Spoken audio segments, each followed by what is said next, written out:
Welcome to Agenda Edina, a news program summarizing the actions taken at City Hall that affect you most. I'm your host, Dorothea Marty.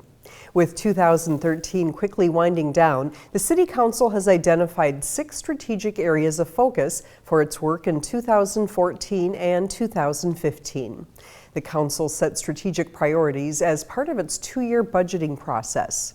The 6 priorities are the preservation and expansion of public infrastructure, development and renewal of the Grandview and 50th and France areas, support of high-performance staffing approaches, implementation of strong communication and engagement strategies to clearly understand community needs, development of a 2040 vision, and working to reduce aviation noise. We have worked hard to identify what are the issues that are facing us and where we can have influence, understanding that most of the property in this city is in private ownership. We're subject to regulation at different levels, different bodies of government, but these are areas where the council does have some influence and in some instances even control. The council will hold a public hearing on the proposed 2014-2015 budget December 3rd. The budget retains existing staff and service levels and does not include funding for new programs or positions. The estimated city portion of taxes on a $400,000 home in Edina would increase from $1,102 to $1,136. The city portion of tax increase is $34 or 3.1%. Edina's estimated taxes on a $400,000 house would be the lowest among area cities that belong to the Municipal Legislative Commission, including Plymouth, Eden Prairie, and Bloomington. A retrofit at Edinborough Park is expected to shine light on even more savings at the indoor park. In 2011, the city began a multifaceted effort to increase the financial viability and reduce the operating costs associated with running Edinborough Park. The park is operating more efficiently since many trees were removed and several other changes were implemented earlier this year. Now the 1,000-watt light fixtures throughout the park will be replaced with cost-effective LED technology. After a rebate is received from Xcel Energy, cost of the new lights will be just over $67,000. However, the annual cost savings from the more efficient lights will be nearly $49,000. In just 2 years, the lights will pay for themselves. We're going to be saving $44,000 per year in energy costs, and so the project will pay for itself in roughly 2 years.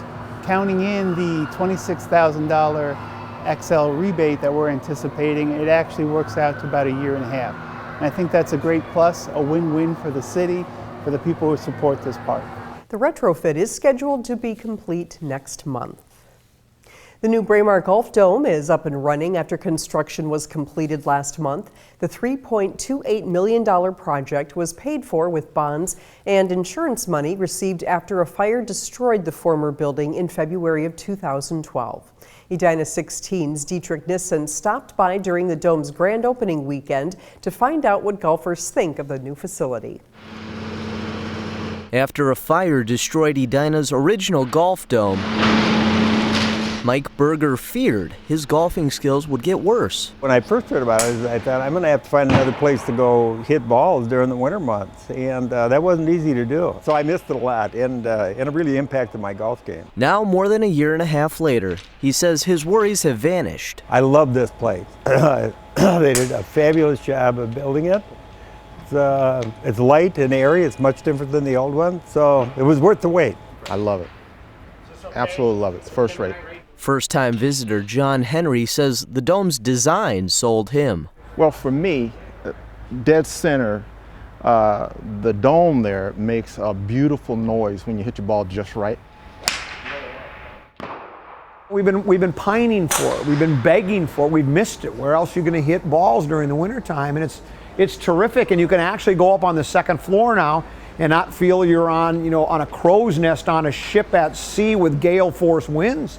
You can actually go up there and it's sturdy and it's beautiful. The dome is just terrific. Not one to mince words, Dan Cole, also known as the Common Man on KFan Radio and who serves as the official-unofficial ambassador to Minnesota Golf, made an appearance during the dome's opening weekend. We have brand new mats. Everything's brand new. You've got targets to hit at. It's well lit. It's beautiful. It's gorgeous.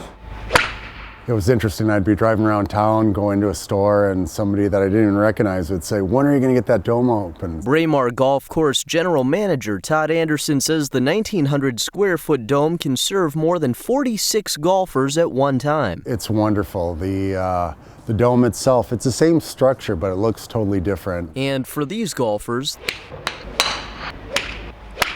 the differences are all beneficial. Come here, work out, so you won't be rusty over the winter. So I love this facility. Again, it's my first time, but it's absolutely first rate. Don't miss it. It's a great place to come to. They've done a fabulous job of rebuilding it. I love it. At the Braemar Golf Dome in Edina, Dietrich Nissen, Edina 16. The Golf Dome is open 8 a.m. to 8 p.m. 7 days a week through mid-April. In addition to golf, the dome is used for such things as lacrosse and football practice.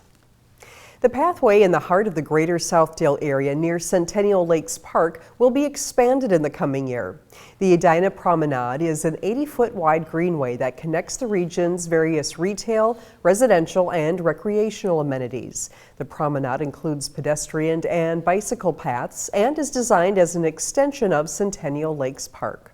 URS Corporation is completing design of the fourth phase of the promenade's development, which will include pedestrian, water, and public art features from Hazelden Road to just north of the Centennial Lakes Promenade connection. It will meet the new trail connection at 7171 France Avenue and completes the promenade between Hazelton and York Avenue. The 2007 vision for the promenade described art as a central theme, and this portion of the promenade continues that theme, but there's an element that wasn't expressed in the other ones, and that's the water feature. The project will likely be bid in the spring, with construction occurring from June to October 2014. We hope you're enjoying this holiday season. Thank you for watching this episode of Agenda Edina. I'm your host, Dorothea Marty.